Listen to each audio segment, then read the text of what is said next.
Hello बच्चों, कैसे हो आप लोग। तो आज हम लोग आए हैं यहाँ कुछ इंपॉर्टेंट चीज जानने। जैसे कि नीट एग्जाम आ रहा है, ठीक है, और सभी बच्चे तैयारी कर रहे होंगे, सभी एस्पायरेंट्स तैयारी कर रहे होंगे जो इस बार नीट के लिए फॉर्म फिलअप किए हैं। तो थोड़ा सा इंटरेस्टिंग फैक्ट हम लोग जान लेते हैं कि फ्लावर से फ्रूट कैसे बनता है। जैसे कि क्लास 12 बायोलॉजी में आप लोग का सबसे पहला चैप्टर है sexual reproduction in flowering plant. उसका एक छोटा सा टॉपिक मैं जस्ट 5 मिनट डिस्कस करूंगा आप लोगों से। होप ये आप लोग के लिए इन्फॉर्मेटिव होगा और हेल्पफुल होगा, ठीक है। तो चलते हैं, फ्लावर से फ्रूट कैसे बनता है थोड़ा वो समझ लेते हैं। तो देखिए, फ्लावर से फ्रूट बनने के लिए हमें कुछ स्टेजेस होते हैं। तो पहला है आपका पोलिनेशन, ठीक है। दूसरा है आपका फर्टिलाइजेशन, ठीक है। तो पोलिनेशन में पहले समझते हैं। पोलिनेशन को समझने से पहले हम लोग पहले जानना पड़ेगा कि पोलिनेशन कहां होता है, क्यों होता है, किस लिए होता है, और उसके आगे हम लोग देखते रहेंगे, ठीक है। तो देखिए, पोलिनेशन का मतलब है कि जो मेल गेमीट है इन केस ऑफ फ्लावरिंग प्लांट, वो मेल गेमीट क्या होता है, लैंड करना पड़ता है, जाना पड़ता है, मूव करना पड़ता है, ठीक है। कहां पे? फीमेल के रिप्रोडक्टिव ऑर्गन के पास, तभी तो जाके मेल और फीमेल का गेमेट मिलेंगे और क्या होगा, फर्टिलाइजेशन होगा, ठीक है। तो पोलिनेशन बहुत कोई भी करा सकता है। पोलिनेशन कोई भी करा सकता है? नहीं। देखिए, पोलिनेशन डिफरेंट टाइप्स के होते हैं। पोलिनेशन में पहला होता है सेल्फ पोलिनेशन, दूसरा होता है क्रॉस पोलिनेशन। तो सेल्फ पोलिनेशन में क्या होते हैं, ये बाइसेक्सुअल फ्लावर में होते हैं, जो जिस फ्लावर्स में मेल और फीमेल रिप्रोडक्टिव ऑर्गन दोनों एक ही फ्लावर में पाए जाते हैं, इसी को हम लोग बाइसेक्सुअल भी बोलते हैं। और जिनमें अलग अलग फ्लावर्स में पाए जाएंगे, in case of papaya we can say. तो इनमें क्या होता है, इनमें पोलन ग्रेन को ट्रांसफर करवाना पड़ता है बाय मीडियम, ठीक है। तो इसके लिए इंसेक्ट्स है, बायोटिक एजेंट्स है, एबायोटिक एजेंट्स है, ठीक है, विंड है। तो ये सब पोलिनेशन का क्या है, हेल्प करेंगे पोलिनेशन कराने में, ठीक है। तो देखते हैं, उससे पहले थोड़ा एनाटॉमी देख लेते हैं, ठीक है। तो फ्लावर में मेल पार्ट होता है आपका एंथर। एंथर का दो पार्ट होता है,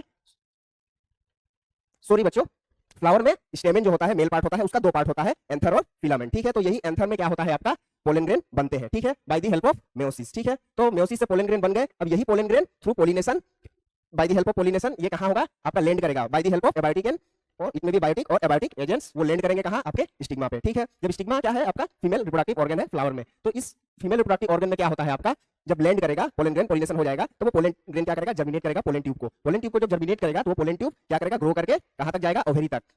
ओवेरी तक जाने के बाद अब क्या होता है, जैसे जैसे ग्रो करता रहेगा वैसे वैसे पोलन ग्रेन उसके साथ ट्रेवल करके आएंगे ओवेरी के पास। ओवेरी में होता है आपका एग, ठीक है। तो वही एग को फर्टिलाइज करेगा कौन, आपका पोलन ग्रेन। और फिर वही आपका फर्टिलाइजेशन होने के बाद क्या होगा, आपका वो जो जाइगोट बनेगा, जाइगोट से एम्ब्रियो बनेगा और एम्ब्रियो से सीड बनेगा, ठीक है। और जो ऊपर का कवरिंग है, जो ये ऊपर का ओवेरी है, ये क्या हो जाएगा, आपका फ्रूट हो जाएगा, ठीक है। और यहाँ पे जो सीड था, जिसको हम ओव्यूल बोलते थे, वो क्या हो जाएगा, आपका सीड हो जाएगा, ठीक है। तो एग को जब ओव्यूल को फर्टिलाइज कर दिया कौन, पोलन ग्रेन ने, तो वो बन गया सीड, और उसके सराउंडिंग्स जो उनको हेल्प कर रहे थे डेवलपमेंट में, वो क्या हो गए, फ्रूट हो गए, ओवेरी, ठीक है। तो हम लोग को पता चला कि जो ओवेरी है, ये ओवेरी है, ये क्या बनेगा, फ्रूट बन जाएगा, और जो आपका ओव्यूल है वो सीड बन जाएगा,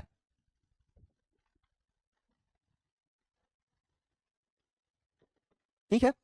तो ऐसे ही क्या होता है, आपका फ्लावर से फ्रूट बनता है। तो इसमें देखिए, पोलिनेशन में बहुत सारे बायोटिक एबायोटिक एजेंट होते हैं और फ्लावर्स बहुत अट्रैक्टिव होते हैं in case of biotic agent, ठीक है। तो सबसे ज्यादा पोलिनेट करने वाले कौन से ऑर्गेनिज्म से आप लोगों को पता है, honey bee. Honey bee is the most of the flower को, मतलब जितना भी फ्लावरिंग प्लांट्स है, एटलीस्ट 80% हनी बी ही क्या करते हैं, उनको पोलिनेट करते हैं, ठीक है बच्चों।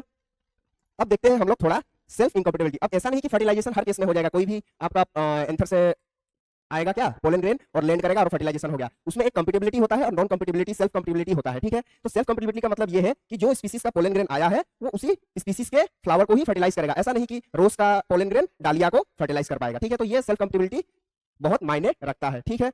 बायोलॉजी के केस में रिप्रोडक्शन तभी पॉसिबल है जब दो स्पीसीज सेम हो। सेम कब होंगे, जब उन दोनों स्पीसीज के क्रोमोसोम नंबर क्या होंगे, सेम होंगे। तो रिप्रोडक्शन तभी पॉसिबल है जब दो ऑर्गेनिजम्स के क्रोमोसोम नंबर सेम है, ठीक है। तो ये सब चीजें हम लोगों ने थोड़ा बहुत देख लिया। आज डिटेल में पढ़ना है बच्चों, तो आप लोग मिलिए हमसे, क्लास में आइए, फिजिक्स वाला में आइए, जोरहाट आइए, यहाँ हम लोग डिटेल में पढ़ेंगे, जानेंगे, और आपके जो भी डाउट्स है उसको साथ साथ लेके क्लियर करेंगे और आगे बढ़ेंगे। थैंक यू बच्चों, आप लोगों का बहुत धन्यवाद।